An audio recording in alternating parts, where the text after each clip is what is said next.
बांदा जिले से एक बेहद हैरान और परेशान कर देने वाली खबर सामने आई है।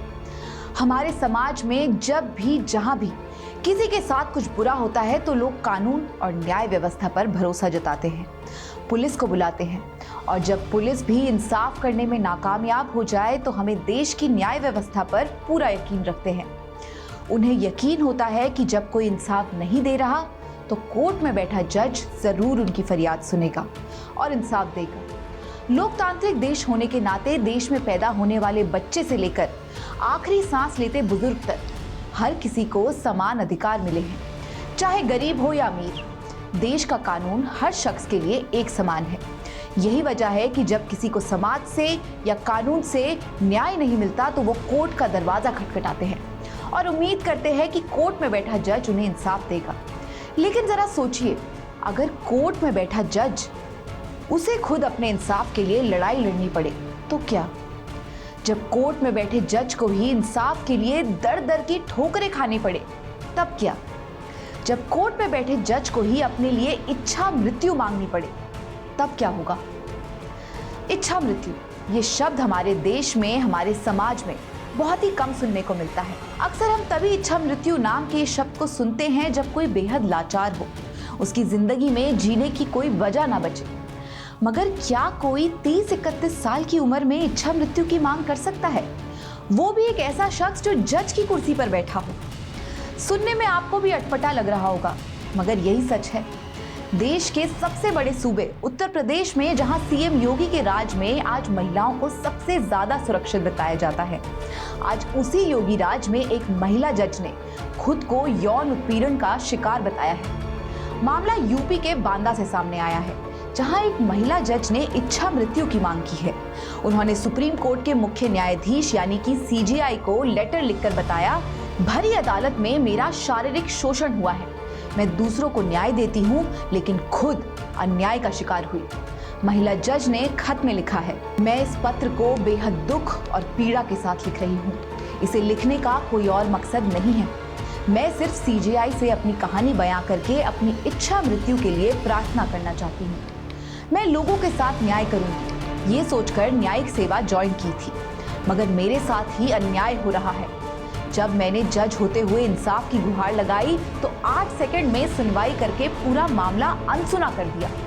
मुझे नहीं पता था कि मैं जिस भी दरवाजे पर न्याय मांगने जाऊंगी वहां मुझसे भिखारियों जैसे व्यवहार किया जाएगा। नौकरी के दौरान मुझे भरी अदालत में अपमानित किया गया, गालियां दी गई, मुझे शारीरिक शोषण का शिकार होना पड़ा।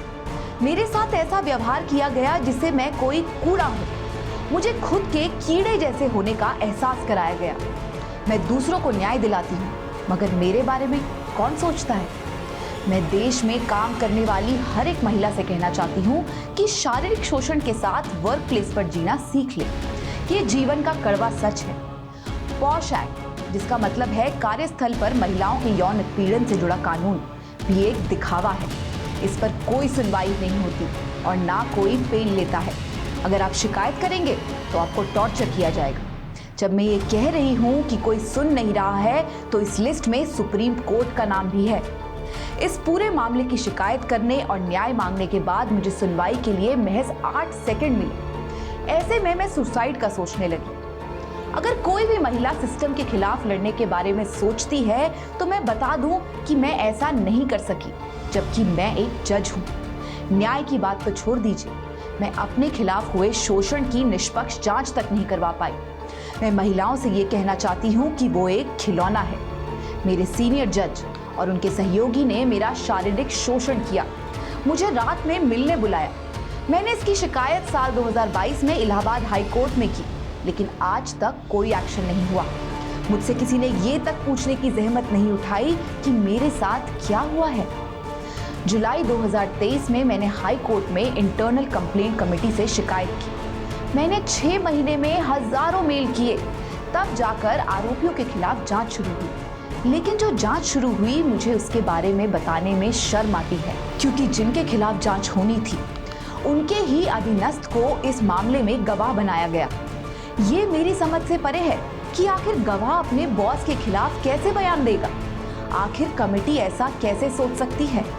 किसी भी जांच के बेसिक नियम है कि उसकी गवाह की रिपोर्टिंग आरोपी के पास नहीं होनी चाहिए। जांच के दौरान जिस जज पर आरोप है उसका ट्रांसफर किया जाना चाहिए था ताकि वो गवाह और सबूतों को प्रभावित ना कर सके।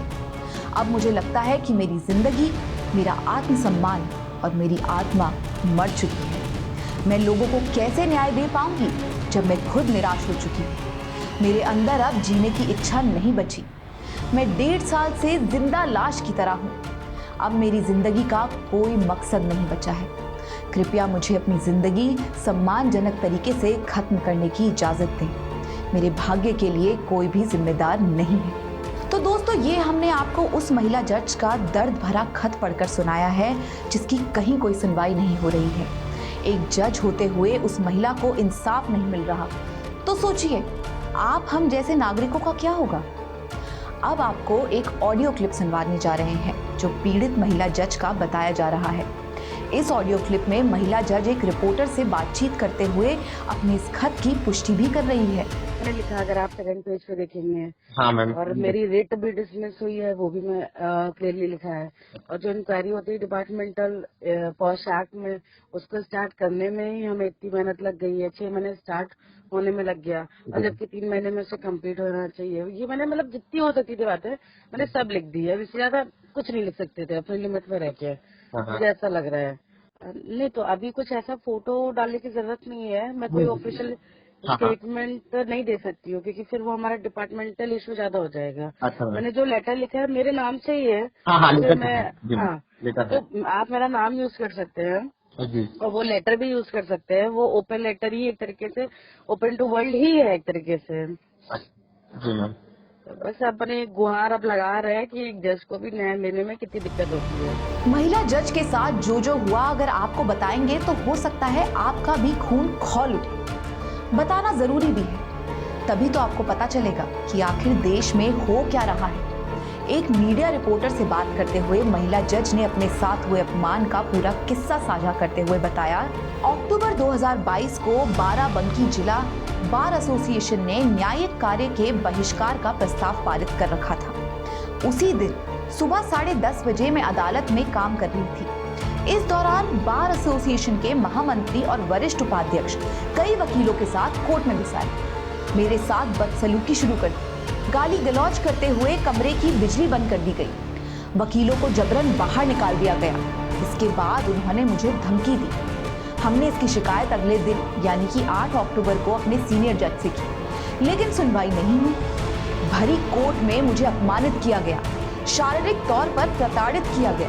इसके बाद मैंने इलाहाबाद हाई कोर्ट में इसकी शिकायत की, मगर कोई ठोस कार्यवाही नहीं हुई। वो मुझे जानबूझकर टॉर्चर कर रहे थे। मुझे रात में खाने के बाद मिलने के लिए कहा गया था। जब मैंने मना कर दिया तो मुझे टारगेट किया गया। अगर किसी ने भी कोई गलती की तो वो मुझे ही सिर्फ टारगेट करते थे। ऐसा लगातार बार बार हो रहा। आपने सुना होगा बाराबंकी में कोर्ट का बॉयकॉट किया गया था। वह मेरा ही कोर्ट का हुआ था। हमको टॉर्चर किया जा रहा था। वो मेरे सुपरवाइजर रहे हैं, वो मेरे सीनियर रहे हैं। उनके हाथों में मेरी एनुअल कॉन्फिडेंशियल रिपोर्ट यानी कि ACR रही है। उन्होंने मेरा ACR भी खराब कर दिया। हमें जस्टिस कैसे मिलेगा जब सुनवाई ही आरोपियों के अंडर में होगी। वाकई ये सब कुछ बेहद हैरान कर देने वाला है। भला एक कोर्ट के अंदर कोई एक महिला जज के साथ ऐसी बदसलूकी कैसे कर सकता है? इंसाफ के मंदिर में ही न्यायमूर्ति माने जाने वाली एक महिला जज को कैसे कोई धमका सकता है? ये लोग वाकई जज हैं या गुंडे जो भरी अदालत में महिला जज को अपमानित करने की हिम्मत रखते हैं? सोचकर भी अफसोस हो रहा है कि किस समाज में रह रहे हैं हम। जब एक जज के साथ इतनी घिनौनी हरकत हो सकती है तो फिर हम तो आम नागरिक हैं। हमारी सुरक्षा भला किसके भरोसे रहेगी? बताया जा रहा है कि 31 साल की महिला जज लखनऊ की रहने वाली है। वो 2019 में जज बनी थी। उनकी पहली पोस्टिंग बाराबंकी में हुई थी। इसके बाद मई 2023 में उनका ट्रांसफर बांदा हुआ। इसके बाद से यहीं पर तैनात है और इस छोटी सी उम्र में अब वो देश की सर्वोच्च अदालत सुप्रीम कोर्ट से इच्छा मृत्यु की गुहार लगा रही है। आपको क्या लगता है, इंसाफ की आस में भटक रही इस महिला जज को सुप्रीम कोर्ट से इंसाफ मिलेगा या नहीं? अपनी राय आप हमें कमेंट करके बता सकते हैं। नमस्कार। श्रेष्ठ भारत पर खबरों से जुड़े रहने के लिए चैनल को सब्सक्राइब करें बेल आइकन दबाएं और देखते रहें श्रेष्ठ भारत।